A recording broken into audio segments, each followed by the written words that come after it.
દેવભૂમિ દ્વારકા જિલ્લામાં રાષ્ટ્રીય માર્ગ સલામતી માસ 2024ના કાર્યક્રમનું ઉદ્ઘાટન સમારંભ યોજાયો હતો। એઆરટીઓ દ્વારા જિલ્લાના મુખ્ય મથક જામખંભાળિયા ખાતે જિલ્લા કલેક્ટર અશોક શર્માના અધ્યક્ષસ્થાને રોડ સેફટી અંગેની નિબંધ સ્પર્ધાના વિજેતાઓને હેલ્મેટ આપી હેલ્મેટ પહેરવા અંગે જાગૃત કરાયા હતા। જિલ્લા પોલીસ વડા નીતેશ પાંડેએ જણાવ્યું કે લોકોમાં માર્ગ સલામતી અંગે જાગૃતતા આવે અને ટ્રાફિક નિયમોનું પાલન કરવા માટે સમજણ આપવા માટે આ માર્ગ સલામતી માસની ઉજવણી કરવામાં આવે છે। બાઇક કે કાર ચલાવતી વખતે વધુ સ્પીડ ના હોય તેની કાળજી રાખીએ તેમજ ડ્રાઇવિંગ કરતા સમયે હેલ્મેટ પહેરવું ખૂબ જ જરૂરી છે, માટે આપણે પણ હેલ્મેટ પહેરીએ અને અન્યને પણ પ્રેરણા આપીએ। આ અવસરે રોડ સેફટી અંગે યોજાયેલ નિબંધ સ્પર્ધાના પ્રમાણપત્ર આપી સન્માનિત કરવામાં આવ્યા હતા।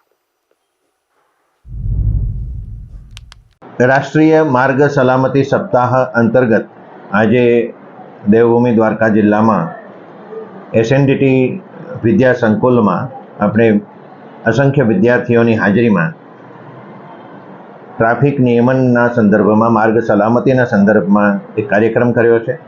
કાર્યક્રમમાં ખાસ કરીને જે છેલ્લા 1-2 અઠવાડિયા દરમિયાન આપણે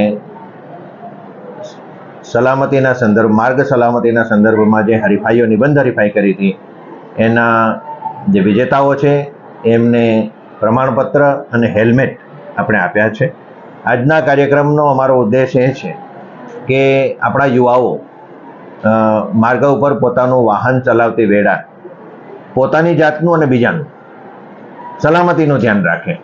ministry of road transport and highways અને ગુજરાત રોડ સેફ્ટી ઓથોરિટીની સૂચનાથી અત્રેની એઆરટીઓ દેવભૂમિ દ્વારકા કચેરી દ્વારા રોડ સેફ્ટી મંથનું આયોજન કરવામાં આવેલ છે, જે અંતર્ગત શ્રી એસએનડીટી હાઈસ્કૂલ ખાતે રોડ સેફ્ટી મંથનું કાર્યક્રમનું ઉદ્ઘાટન કરવામાં આવેલ છે।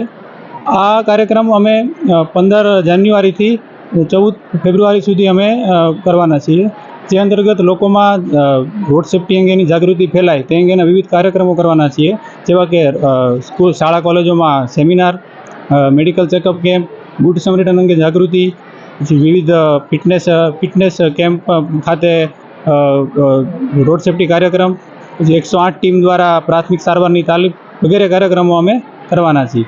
આ મંથ દરમિયાન દેવભૂમિ દ્વારકા જિલ્લાના તમામ મોટરિંગ પબ્લિકને અમારી રોડ સેફ્ટી વિશે જાગૃતિ ફેલાવવા માટે જે કાર્યક્રમો અમે કરી રહ્યા છીએ તેમાં સહભાગી થવા સૌને વિનંતી છે।